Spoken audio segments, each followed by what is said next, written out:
O pesquisador e escritor Paulo Henrique de Figueiredo lança a obra que revela fatos desconhecidos da vida de Allan Kardec e conduz o espiritismo para a libertadora doutrina dos espíritos.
Querido irmão Gabriel. Boa noite, Maria.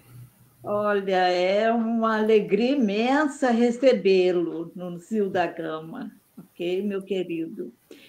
Então, nós vamos apresentar nosso irmão para os nossos companheiros, para aqueles que nos assistem, que nos acompanham e que poderão, às vezes, assistir só em outro momento. Mas nós desejamos a todos uma boa noite e o Gabriel, o nome dele, Gabriel Lopes Garcia, ele é de Juiz de Fora, tarefeiro no Instituto Espírita Maria. Maria é um nome abençoado. Então, nós vamos acompanhar o estudo que ele preparou com muito carinho. E esse estudo, esse tema, é muito bom para que a gente tire nossas dúvidas, porque realmente houve assim alguns momentos em que não tínhamos a compreensão que era devida. E hoje nós vamos, então, acompanhar com muita atenção.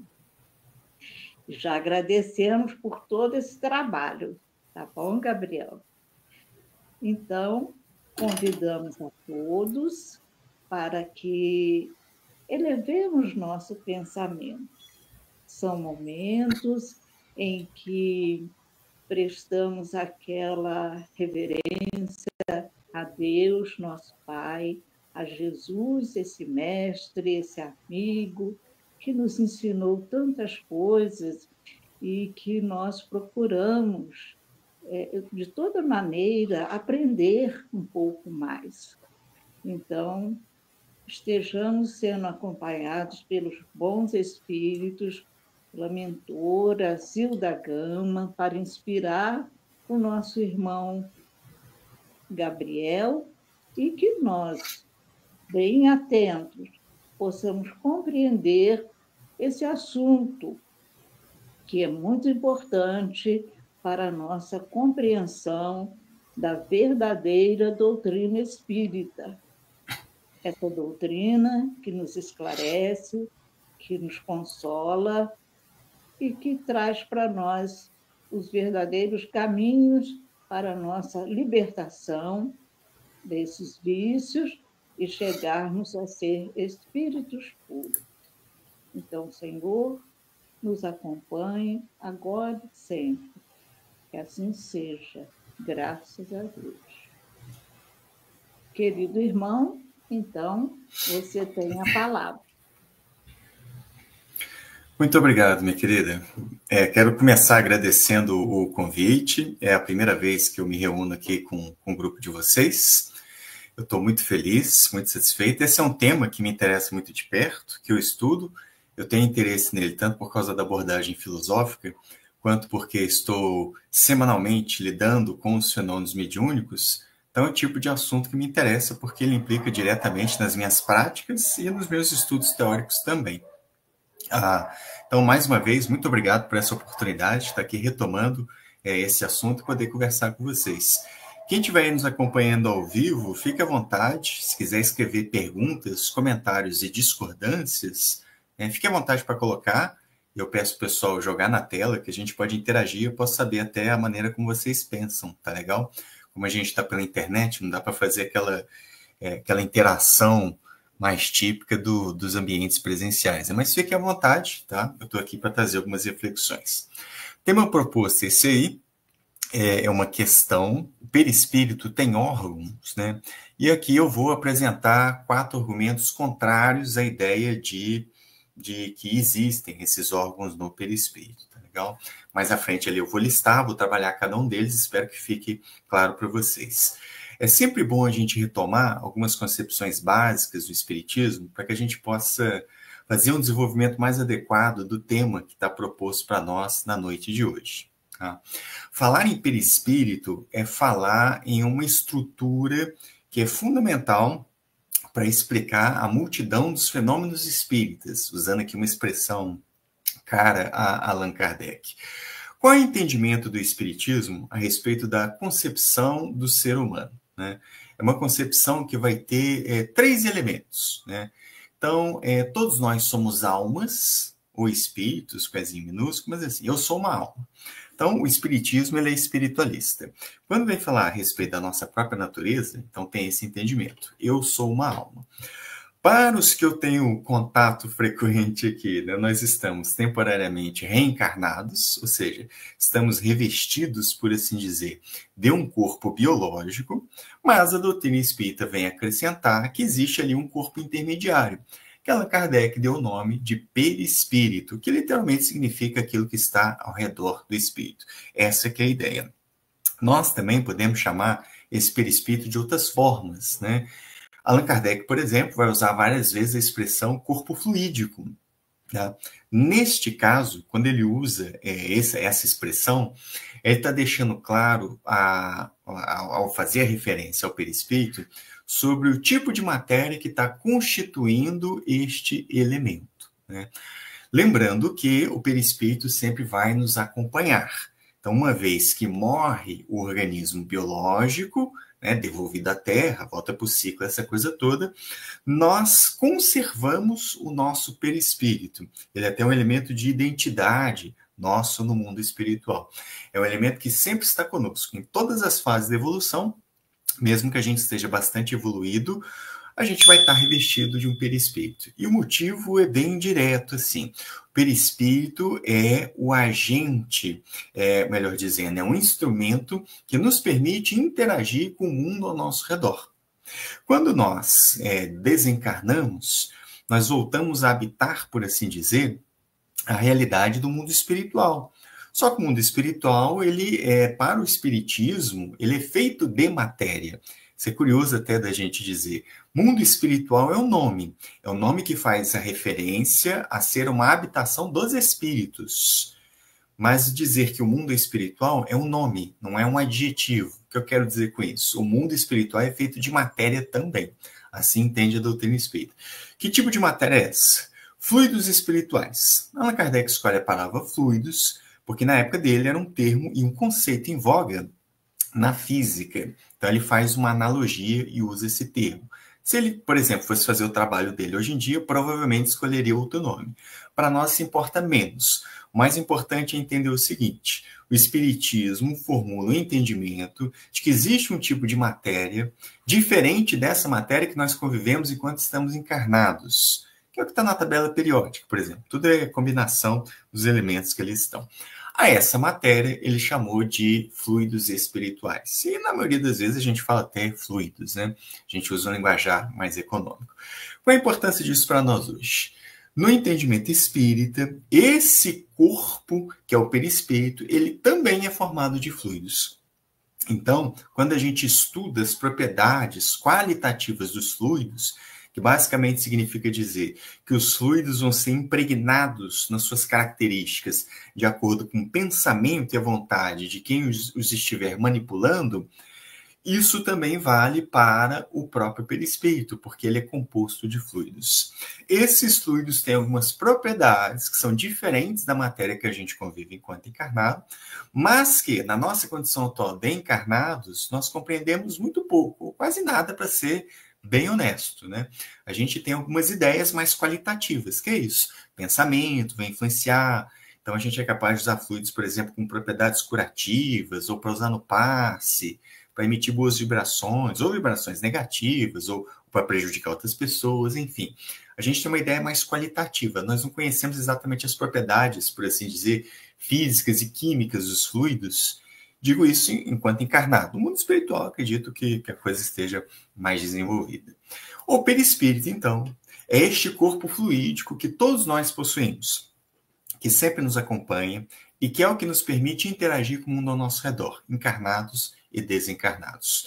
Quando nós estamos encarnados, o perispírito, então, vai ter um acréscimo de funções, que é transitar as informações da alma para o corpo e do corpo para a alma. Então, é que vai cumprir o papel de fazer esse meio de campo aí com o organismo biológico. Mas ele continua tendo as suas funções quando a gente está desencarnado, porque as sensações já vão direto no perispírito e não atravessam mais o organismo biológico.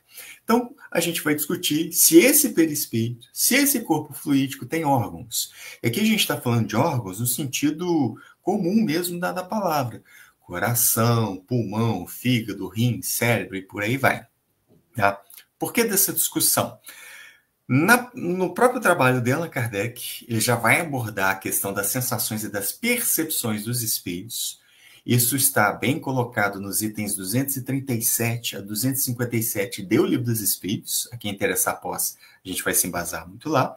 E depois ele vai retomar isso de maneira mais esparsa em outras obras, como o Céu e Inferno, a Gênese e por aí vai. Mas, em particular, está aí no Livro dos Espíritos, em alguns artigos espalhados em várias edições da Revista Espírita, né? Allan Kardec formula ali um entendimento. Após ele, no entanto, outros pensadores, escritores espíritas trabalharam com a ideia de que existem órgãos do perispírito, e essa ideia se popularizou bastante no Brasil por causa das narrativas mediúnicas, como de André Luiz, por exemplo, que acho que é o caso mais famoso, mais conhecido, essa coisa toda. Então, acabou vulgarizando essa ideia. E a gente vai ter, então, dois modelos que estão em oposição. Modelo que admite a existência desses órgãos, que é tipicamente do mediunismo brasileiro do século XX para cá, e um modelo que não vê a necessidade desses órgãos, que é o trabalho de Allan Kardec, no qual eu estou me embasando e vou explicar o porquê logo na sequência aqui. Muito bem, feita essa introdução, eu me lembro de participar de um evento de jovens espíritas durante o feriado de Carnaval, e aí, no final desse evento houve uma sessão de perguntas com 3 convidados, né? 3 pessoas que são reconhecidas por estudarem muito espiritismo e tal. Então, elas foram convidadas, apareceram lá. Embora houvesse um tema central do evento, quando você começa a fazer essas sessões de perguntas, né, muito raro que os temas fiquem ligados apenas ao tema central ali. Ainda mais falando de espiritismo e com juventude, vão surgir todos os tipos de temas. E aí eu me lembro muito bem, e foi muito curioso isso, e um tanto engraçado, que um jovem lá, e que ele tinha um comportamento assim peculiar até, ele chamava a atenção das outras pessoas, por causa do jeitão dele. E eu lembro que esse jovem fez a seguinte pergunta, que eu coloquei aí, né, do jeitinho que ele fez no slide. Espírito faz cocô? Né? Ele perguntou desse jeito. E eu achei muito engraçado, o pessoal riu e tal, foi muito espontâneo, assim, e uma pergunta extremamente objetiva, né? E eu me lembro que a pessoa que estava responsável por começar a responder, né, essa questão em específico, a pessoa ficou um tanto assim, deslocada, deu um riso assim meio amarelo, achou um pouco graça junto com o pessoal, né, da pergunta em si, da maneira como ela foi feita, matutou um pouquinho assim e virou, eu sei lá, não sei. E começou a fazer lá algumas considerações. Por que eu estou me lembrando dessa pergunta aqui? Eu achei ela muito interessante, né? Assim, ela não tem nada de trivial, se a gente parar para pensar, muito embora esteja falando em fezes. Porque penso o seguinte, né? Dentro daquele encontro também aconteceu algo que é comum nas nossas atividades espíritas. Muitas vezes foram citadas passagens sobre a vida do mundo espiritual, alguns tópicos discutiram como que é a nossa vida no mundo espiritual, e vira e mexe vai aparecer os relatos de quê? De espíritos que estão fazendo alimentação, né? Tá tomando nem que seja um caldo, por exemplo, revigorante, ou alguma coisa do gênero assim. Além de haver outras descrições de atividades fisiológicas bem caracterizadas, como vômito, como respiração, como associar pensamento a um cérebro perispiritual e por aí vai. Então vejam, por isso que eu não considero nada trivial essa pergunta que o jovem fez, embora o estilo engraçado dele, né? Se nós estamos o tempo todo trabalhando no meio espírita com narrativas que admitem exercícios, manifestações tipicamente fisiológicas no perispírito, manifestações que são tipicamente corporais, mas identificadas no perispírito, é natural que as pessoas comecem a pensar a respeito de que todas as atividades fisiológicas que são derivadas do funcionamento dos órgãos são passíveis de serem exercidas pelo perispírito. Eu penso o seguinte, se esse jovem é bombardeado com a informação de que os espíritos se alimentam, ora, quem alimenta vai digerir. Quem faz digestão, em algum momento vai excretar aqueles produtos que não serão absorvidos, que não serão utilizados em outros mecanismos fisiológicos. É assim que a coisa funciona. Aquilo que não é aproveitável é excretado. Aqui ele falou de fazer cocô, mas para pensar. Ele poderia perguntar assim, espírito faz xixi? Ele poderia perguntar, espírito sua? Percebe? Ele poderia fazer essas outras perguntas. Espírito tem batimento cardíaco? Dá para mim colocar aqui um aparelho e medir pressão arterial de um espírito? E por aí vai. Eu me lembro também de uma década e meia atrás, que rolou um desgaste conceitual no meio espírita, porque surgiu uma narrativa mediúnica, mais uma, só que nessa dava conta a respeito de uma gravidez no mundo espiritual. De que houve uma relação sexual, um espírito engravidou o outro e que ele estava gestando um outro espírito lá. Então, veja, né? Está fazendo algo semelhante ao que nós fazemos enquanto encarnados. Eu lembro que muitas pessoas ficaram assim, furiosas com isso. Mas o que eu chamo a atenção para a gente refletir é o seguinte, a gente fica admitindo uma série de elementos fisiológicos para o perispírito. Eu não acho absurdo que alguém venha propor, por exemplo, que o espírito vai fazer cocô, que o espírito vai engravidar. Percebem a lógica da coisa? Se eu estou admitindo as outras funções fisiológicas, por que essas em específico seriam proibidas? Logicamente, a porta foi aberta antes ao se admitir as outras funções fisiológicas. Essa que é a questão. Então não adianta eu ficar bravo com certo tipo de narrativa, percebendo que, por exemplo, ela vai violar o entendimento espírita de que os espíritos são criados por Deus. Então, assim, a gente entra numa contradição lógica, mas se eu admitir anteriormente, ou se eu continuo admitindo órgãos no perispírito, essa dificuldade eu vou esbarrar com ela inevitavelmente.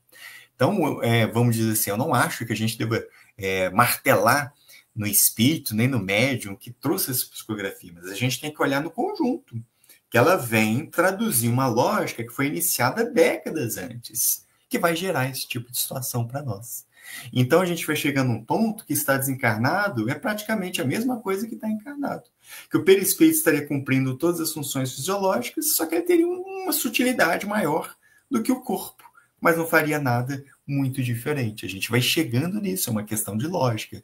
Uma vez que você abre a porta, vai ter que admitir isso tudo. E a gente vê as tentativas de pôr remendo novo em pano velho, que é assim, não, mas essas funções acontecem, as outras não. Aí, bom, mas o que é que justificaria ter essas funções fisiológicas e não as outras? Então, os problemas vão se acumulando. Então, isso é para a gente pensar. Como que uma pergunta parece trivial, vai gerando essas questões para nós. Vamos adiante. A situação fica ainda mais complexa se a gente tratar com os relatos mediúnicos dos espíritos. Não precisa ser apenas das narrativas que constam nos livros. Eu participo semanalmente de reunião mediúnica. Quem estiver me acompanhando e que participa de reunião mediúnica vai se identificar perfeitamente com isso também, né? Os espíritos que comunicam conosco muitas vezes vão dar relatos de sensações que são tipicamente corporais. Exemplo, os espíritos reclamando que estão com frio, espíritos reclamando que estão com fome, que estão cansados, espíritos manifestando crise de abstinência com relação a drogas que estavam viciados, álcool, cigarro, maconha, cocaína, qualquer coisa do gênero assim. Espíritos que estão impregnados com as impressões do momento da morte, se morreram afogados ou soterrados em algum tipo de acidente, por exemplo, cirurgias, etc., vão manifestar isso, inclusive, na sua própria aparência, mas vão dizer das sensações. E muitas vezes a gente vai, com um artifício psicológico, oferecer um copo d'água. Esse copo d'água tem um remédio e tal. A gente conversa com o espírito como se estivesse encarnado, que na maioria das vezes ele crê que está vivo, em outras não, tem as sensações, não entende que morreu, mas quando a gente trata como se tivesse encarnado, funciona melhor. Então veja, aí eu comecei a trazer contra-argumentações anteriores pelo caminho da lógica. Só que a gente vem nos relatos mediúnicos, aí parece que reforça o argumento que existiria em nós. Olha, os espíritos estão reclamando disso. Então, nos compete entender isso. Kardec lidou com isso, minha gente. Ele coloca essas perguntas no livro dos espíritos. Mas tem espíritos que vão falar que estão com fome, com frio e tal. Não é isso que está acontecendo? E os espíritos vão responder um caminho duplo, né? O primeiro caminho de resposta dos espíritos é o seguinte, né? Primeira chave de explicação para esse tipo de sensação que os espíritos apresentam. O espírito está materializado no sentido mental da coisa, tão habituado, impregnado da vida material, que ele traz as suas impressões nos pensamentos, e isso gera nele essas sensações. Olha que interessante. É o estado mental do espírito, com as suas limitações e os seus apegos, que está gerando nele essas sensações. Porque ele está fortemente vinculado à vida material. Então, não é que ele está sentindo como se tivesse um corpo, porque o corpo está morto. Então, se eu pegar um corpo morto, né, tacar fogo, por exemplo, que basicamente, cremar de maneira mais elegante, mais adequada, né? Se eu cremar, se eu enterrar, se eu fatiar esse corpo, eu posso fazer o que eu quiser com o corpo, porque uma vez completada a separação com o perispírito, nenhuma repercussão material, por assim dizer, vai acontecer. Ora, se o sujeito está desencarnado, ele não tem um corpo que cansa, né? Ele não tem necessidade de comer. Olha a palavra que eu estou usando. Ele não tem necessidade de comer. Por que ele está dizendo que está com fome? Tal ponto, Allan Kardec conversou com o espírito glutão. Primeiro está na revista Espírita, depois ele colocou no livro Céu e Inferno, chama Baltazar. Ele literalmente gostava muito de comer e estava com dificuldade de se adaptar no mundo espiritual justamente porque não encontrava mais, né, a vida e as oportunidades para exercer esse seu hábito. Os espíritos vão relatar isso. Então, primeira chave de explicação, né, os espíritos trazem mentalmente a impregnação e eles vão produzir isso neles. Mas quer dizer que os espíritos não têm sensações? Não é isso. Mas vamos ver como é que funciona. Allan Kardec trabalhou isso, né? Conseguiu arrumar bem a ideia. Vou expor, então, os 4 argumentos. E, por uma questão de honestidade intelectual, é o mínimo, estou deixando claro, não fui eu quem listou, quem elencou na obra de Kardec esses 4 argumentos. Eu estou me utilizando de um trabalho que foi feito pelo autor Cosme Massi, que está exposto, está escrito, bem desenvolvido aí nesse livro, Espírito e Matéria. Estou com o meu exemplar aqui também à mão, né? Estou me utilizando dele. No 2º capítulo dessa obra, Allan Kardec discute perispírito. A discussão dele vai até mais... pega outros assuntos além dos órgãos, né? Ele vai discutir se o perispírito modela o corpo ou não, etc. Mas o 2º capítulo, basicamente, é discutir sobre perispírito. E é neste capítulo que ele vai listar os 4 argumentos que eu vou apresentar na sequência.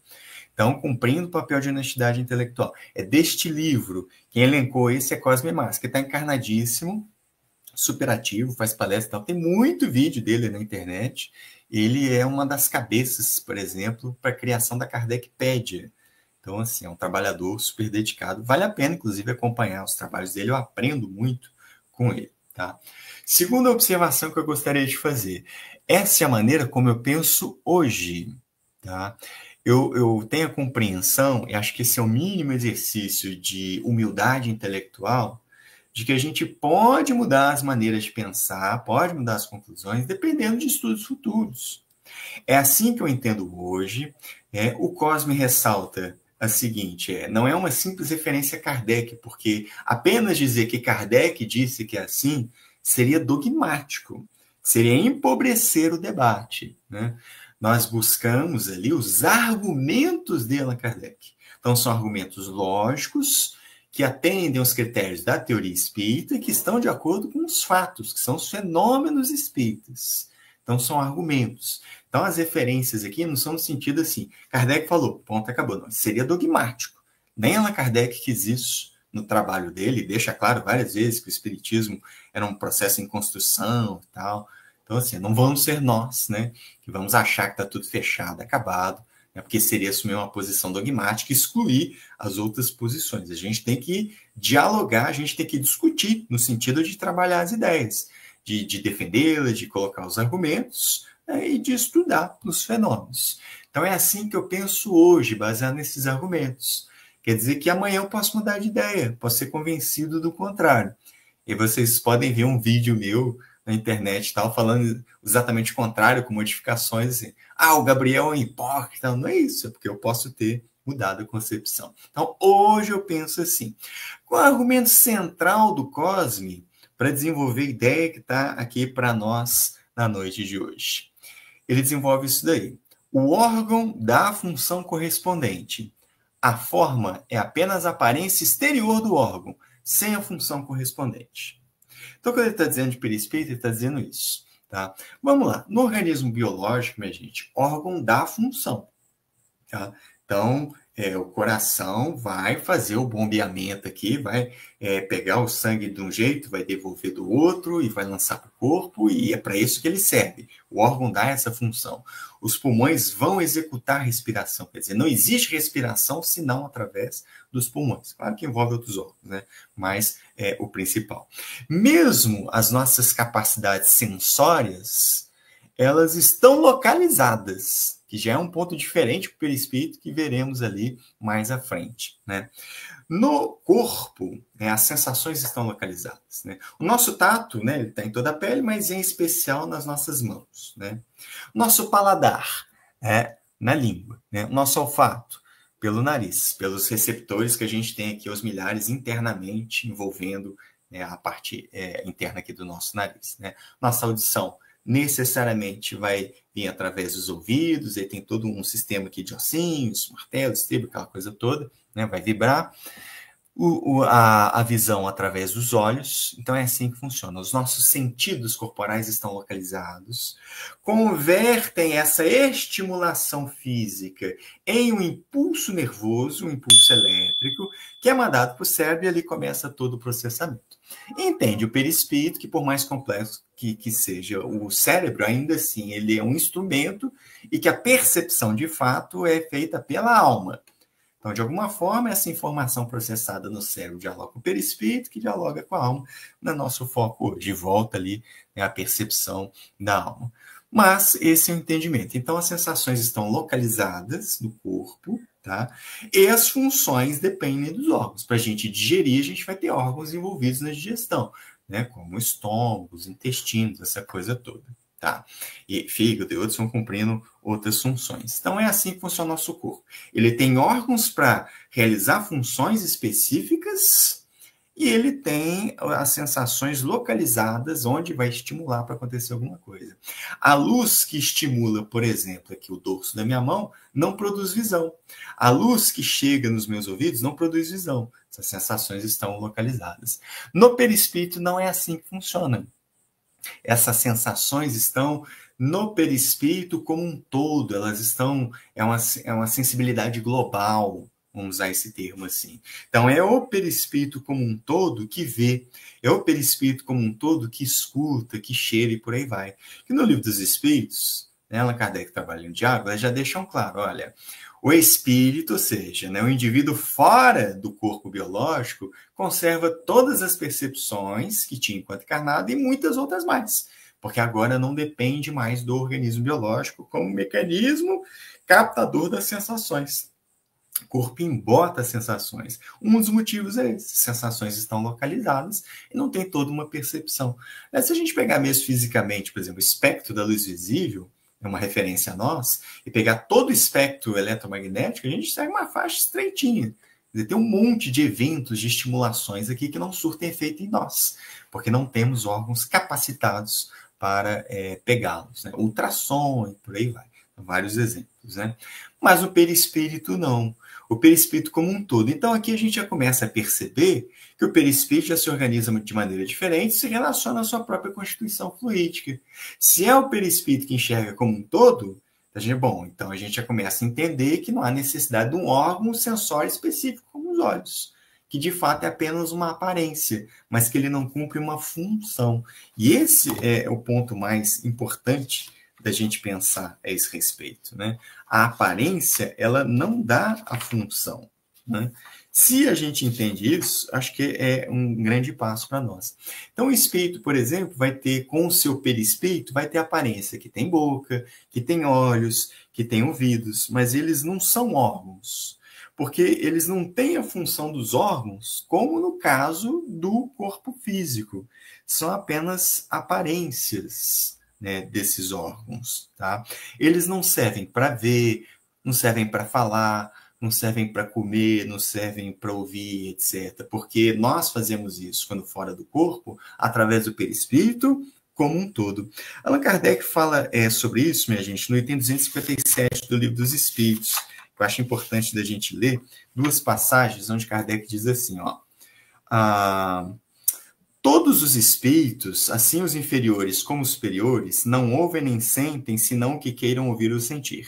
Não possuindo órgãos sensitivos, eles podem livremente tornar ativas ou nulas as suas percepções. Então, Allan Kardec compreende, eles não têm órgãos sensitivos. E ele diz mais assim, ó, dizendo que os espíritos são inacessíveis às impressões da matéria que conhecemos, nos referimos aos espíritos elevados, cujo envoltório não encontra analogia nesse mundo. Outro tanto não acontece com os de perispírito mais denso, os quais percebem os nossos sons e odores, não, porém, apenas por uma parte limitada de suas individualidades, conforme lhes sucedia quando vivos. Pode-se dizer que neles as vibrações moleculares se fazem sentir em todo o seu ser e lhe chegam, assim, ao sensório comum, que é o próprio espírito, de modo diverso, quando dá encarnado. Então, essa sensibilidade global é o argumento inicial para a gente compreender por que não há órgãos no perispírito. Muito embora a gente tenha essa aparência, tá? Então, a aparência não é função. Esse é o principal argumento que é apresentado. Mas listando eles de maneira explícita. Primeiro argumento listado por Cosme Marci. O princípio de não retrogradação da alma nos obriga a não colocar órgãos com funções mentais no perispírito. Nem memória, nem percepção, nem consciência, e por aí vai. Vejam vocês, Allan Kardec vai usar várias vezes a palavra pensamento e pensamentos na sua obra. Ele está usando essa palavra no sentido filosófico. É mais do que as ideias, é mais do que raciocínio. Todos os fenômenos mentais, filosoficamente, são chamados de pensamentos. E esse é o sentido que Allan Kardec vai se utilizar. Tá? Então, aí ele já colocou memória, percepção, consciência, imaginação, raciocínio, desejo, vontade. Tudo isso são pensamentos, no sentido filosófico. E os pensamentos só acontecem na alma, exclusivamente, nunca fora dela. Por isso que é um erro dizer, por exemplo, que a memória está no perispírito. Gente, o que é o princípio de não retrogradação da alma? É um termo chique, tem um texto de Kardec sobre isso longo, onde ele desenvolve a argumentação, porque começa a discutir isso no Livro dos Espíritos, no item 118, quer saber se os espíritos podem degenerar, a resposta é que não, eles podem no máximo estacionar, no sentido de progresso moral e intelectual, então de progresso espiritual, mas jamais retroagem. Então, patrimônio adquirido moral, intelectual é patrimônio efetivo, não se perde jamais. Tá? E numa revista espírita, me perdoe, não lembro agora qual é, mas ele tem um texto, e eu acho que o título é esse mesmo, Princípios de Não Retrogradação da Alma. Ele vai desenvolver longamente, isso é a partir da pergunta de um leitor que está curioso a respeito de Nero, tocando fogo em Roma, essa coisa toda. Leiam lá, é muito interessante aquele texto. Bom, se a gente atribuísse, por exemplo, a existência de um órgão cerebral perispiritual, implicaria dizer que a gente colocaria memória, pensamentos e conhecimentos nesse órgão. Ora, mas o perispírito também é corruptível, no sentido filosófico da palavra, ele é sujeito a alterações. É da natureza do perispírito também sofrer alterações, porque é material. Tudo que é material é corruptível. Veja, minha gente, corruptível no sentido filosófico, não é uma discussão de política, por exemplo, tensão com o uso dos termos. Corruptível é aquilo que está sujeito às modificações, portanto, não garante uma estabilidade de longo prazo. Tudo que é material é corruptível. Tá? Se a gente colocar fenômenos mentais no perispírito é corruptível. Significa que eu posso perder isso em algum momento. Literalmente, colocar memória e conhecimentos é a mesma coisa como se a gente tratasse... Deixa eu ver se eu tenho um aqui às mãos. Cadê? Eu estou procurando os meus pendrives aqui, eles sumiram. Mas pensa num pendrive, né? Quando a gente diz que o pendrive tem uma memória, por exemplo, filosoficamente falando, espiriticamente falando, é uma metáfora. Não é exatamente rigoroso dizer que a memória está ali. Ali tem um conjunto de dados magnéticos gravados. Memória para o perispírito é um tipo de pensamento. Pensamento é propriedade, atributo exclusivo da alma. Então, esse é o entendimento que Allan Kardec faz. Então, esse argumento é muito poderoso. Se eu atribuir, por exemplo, memória e conhecimento para um suposto órgão cerebral perispiritual, o problema é, e se eu danificar esse órgão? O sujeito perde toda a evolução que ele fez? Eu sou capaz de eliminar a memória desse sujeito? Quando a pessoa vai reencarnar, ela obrigatoriamente vai mudar o perispírito dela, de forma, de tamanho e por aí vai. O que ele faz? Ele faz um backup, porque aquele cérebro não vai existir mais, vai se modificar. Suponha que ele esteja se apresentando num corpo de adulto. Se ele vai se apresentar num corpo fetal, ou num formato ovoide, não sei, da célula inicial ali, mas vai mudar a forma de maneira drástica. Bom, não vai ter mais aquele cérebro perispiritual deixou de existir. O que acontece com a memória e com as suas informações? Você mudou, deixou de existir aquele órgão. Né? Aqueles conhecimentos, o que vai acontecer com eles? Então você entra num problema, vai fazer um backup, né? Toda vez que vai reencarnar vai fazer um backup, e quando transitar também de volta ao mundo espiritual, por aí vai.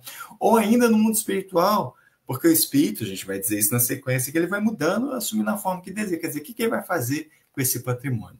Então, o princípio de não retrogradação da alma é um argumento muito sério, contrário à existência dos órgãos. Porque se eu começar a pegar atributos da alma e colocar nos órgãos, significa que à medida que eu vou mudando o perispírito, eu estou mudando o patrimônio espiritual. É claro que para fazer isso, a gente tem que admitir que a alma, mesmo se a alma for alguma coisa, um tipo de matéria que é essenciada, essa discussão tem no Livro dos Espíritos, essa matéria necessariamente é não corruptível. Mudar a alma envolve processos exclusivamente morais e intelectuais que não são processos materiais. Aí sim é possível mudar a alma, mas ela muda de modo diferente. Porque se ela mudar do mesmo jeito que a matéria, ela estaria suscetível aos mesmos problemas na matéria. Então, no caso da memória, do progresso acumulado, tudo seria perdido na primeira e na menor mudança que fosse feita. Então, o primeiro argumento que a gente tem que pensar sobre isso daí. Então, são patrimônios da alma.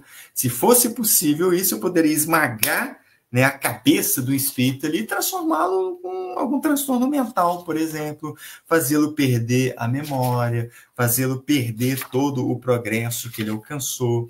Então, a gente tem que pensar sobre isso, tá? Então, eu poderia, por exemplo, roubar a memória dele, eu poderia apagar. Eu poderia fazer transformações morais mexendo nesses órgãos perispirituais. Então, se é uma questão de estar no cérebro, bom, eu poderia manipular materialmente o cérebro do espírito e produzir avanço moral nele, produzir avanço intelectual. E as dificuldades vão se multiplicando. Então, esse é o primeiro argumento, fundado no princípio de não retrogradação da alma. Segundo argumento, que Kardec verificou na época dele, que a gente continua verificando nos dias de hoje. O espírito pode controlar suas percepções pela sua vontade. que não seria possível se dependesse de órgãos materiais. Percebe a implicação disso? Olha como é diferente.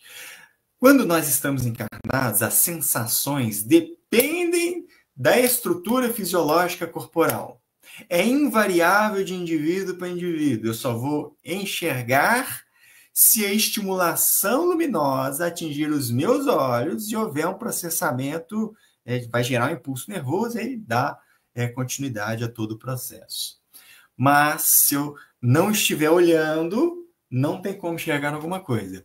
Mas se eu estiver olhando, não interessa, eu vou continuar enxergando alguma coisa, mesmo que eu não quisesse vê-la.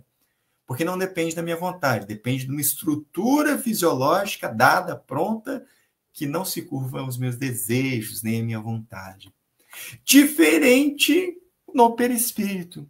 Como o perispírito enxerga como um todo, e se o espírito é capaz de controlar o que ele quer ou não enxergar, o que ele quer ou não escutar, o que ele quer ou não perceber, e Allan Kardec já entendia na época dele que isso valia para os espíritos mesmo inferiores, ora, isso não depende de órgãos, porque nos órgãos a coisa é mecânica, a coisa é fisiológica, invariável entre pessoas.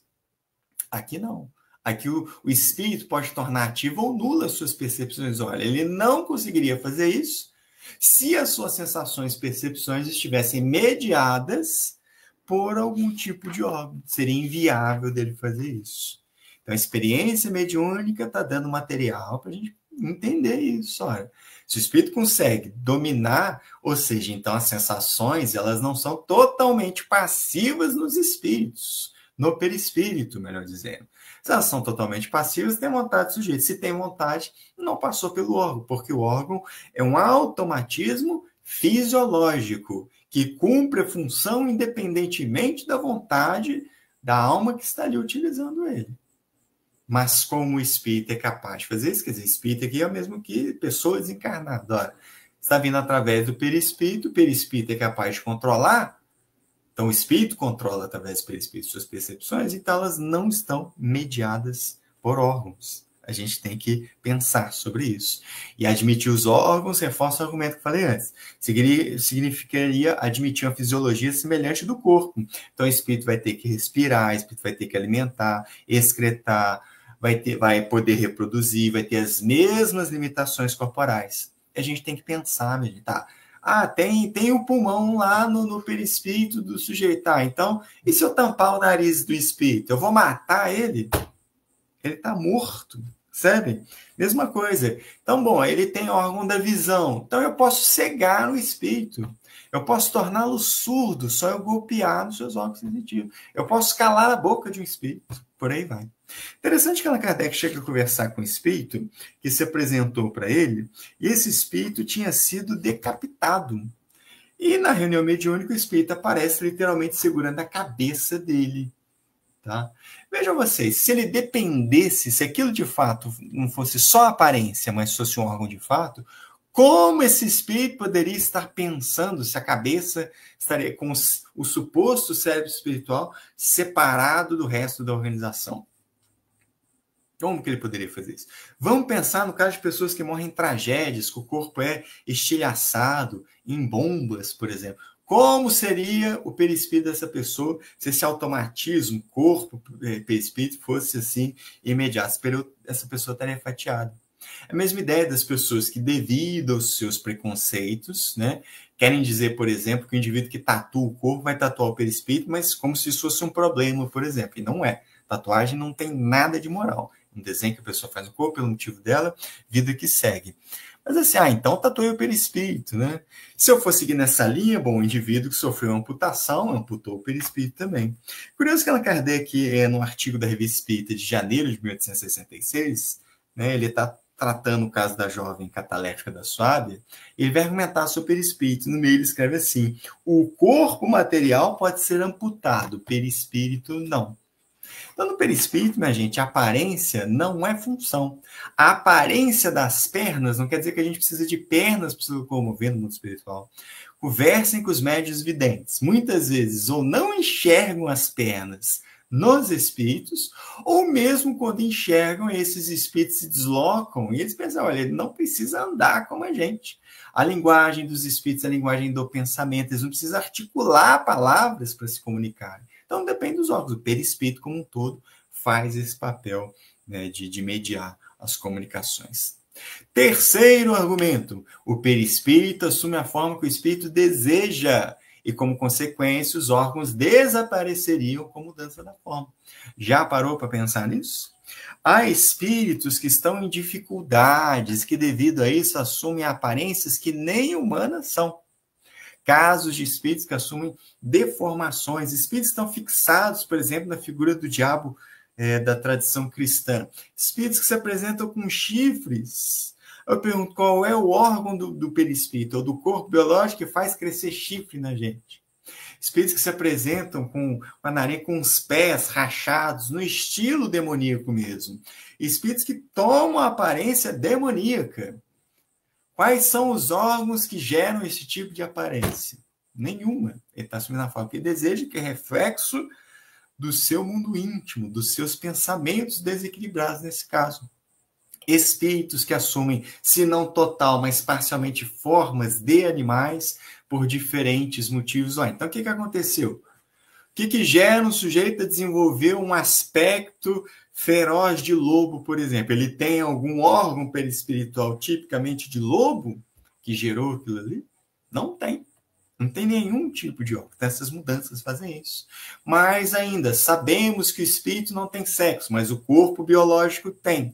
Se a gente admite a genitália perispiritual e os correspondentes órgãos e funções reprodutivas, a gente, primeiro, admite a possibilidade de reprodução e, segundo, cai no problema. Quando o espírito vai reencarnar, ele escolhe o sexo de acordo com as provas. Sabemos disso.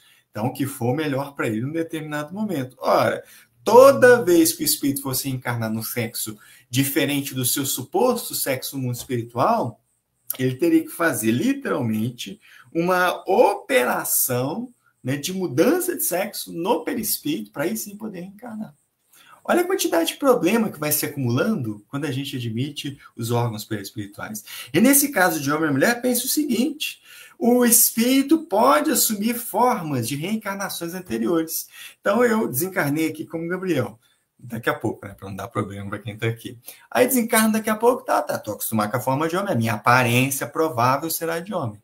Chego no mundo espiritual, depois que me adaptei, retomo algumas lembranças, tem uma reencarnação que foi mulher, que é significativamente para mim. Quero me apresentar, quero ter a aparência daquela mulher, porque o corpo não mais.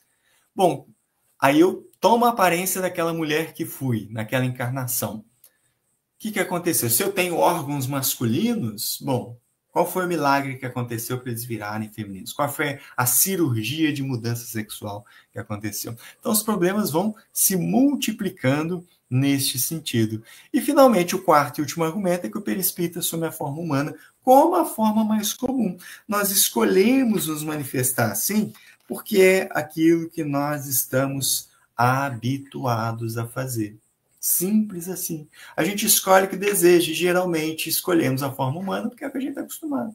Quando a gente reencarnar em outros planetas, né, a gente vai assumir as formas tipicamente lá, porque é o que a gente vai estar acostumado. É como a gente se identifica e tal, mas isso é só uma aparência.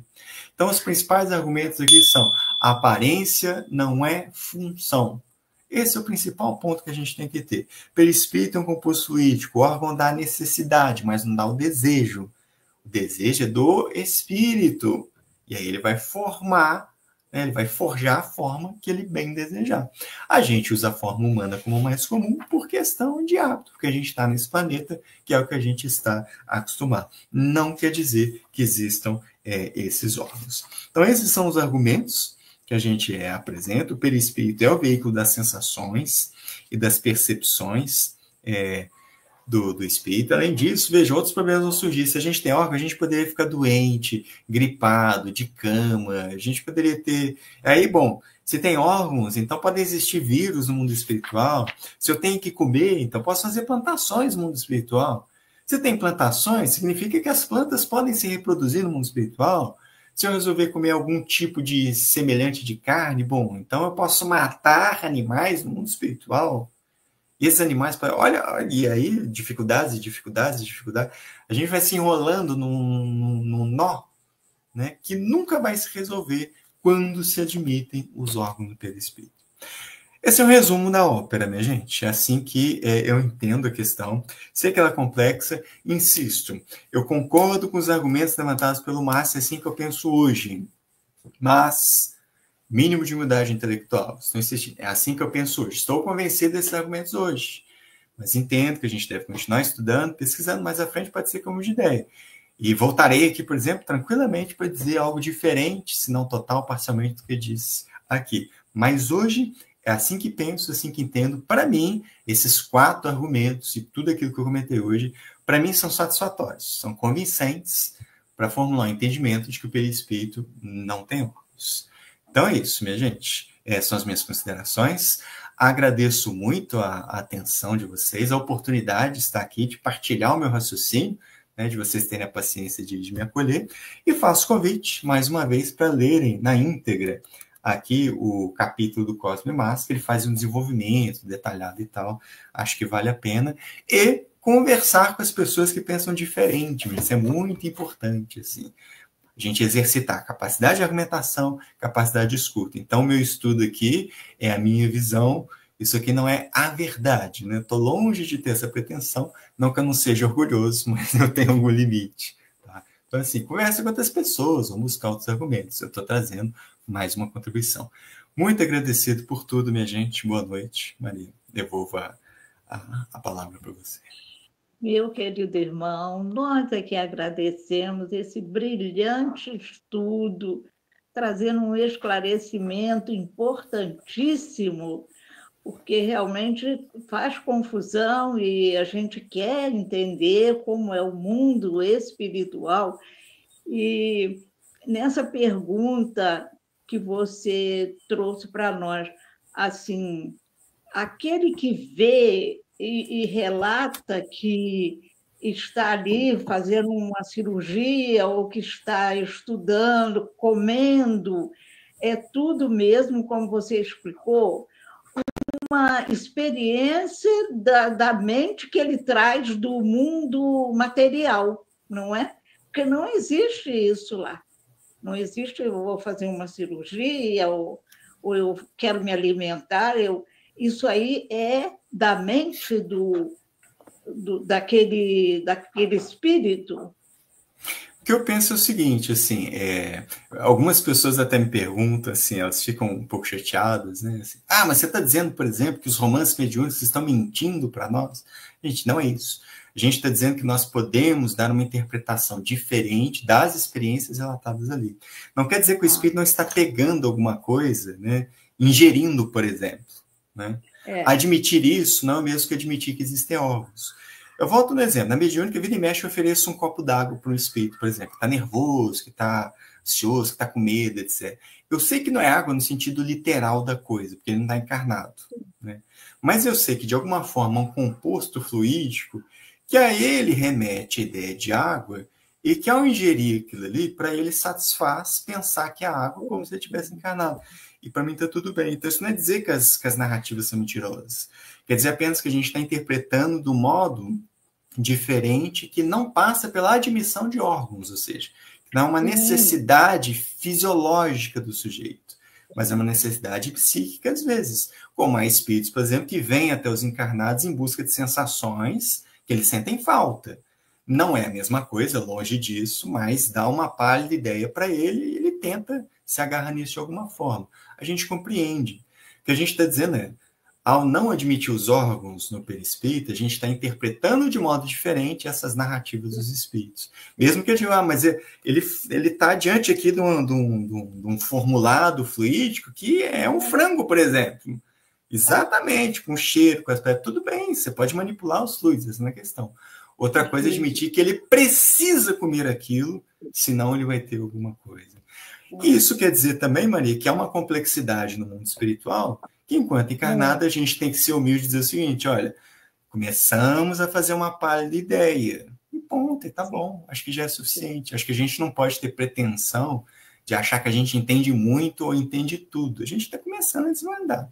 E no mais, é o que a gente sempre diz. relaxa, a nossa dúvida vai ser tirada dentro de algumas décadas. Não tem problema. A gente vai conferir pessoalmente. Muito, muito esclarecedor sua palestra, foi maravilhosa. E, Gabriel, você fez uma homenagem a Allan Kardec, porque hoje nós estamos lembrando do desencarne desse mestre, dessa alma maravilhosa. Obrigado, Gabriel, pelo carinho, pela atenção. Tá? Assim, agradecemos a colaboração do Gabriel e convidamos a todos a fechar os olhos, abrir o coração. Obrigado, Gabriel, pelo carinho. E agradecermos.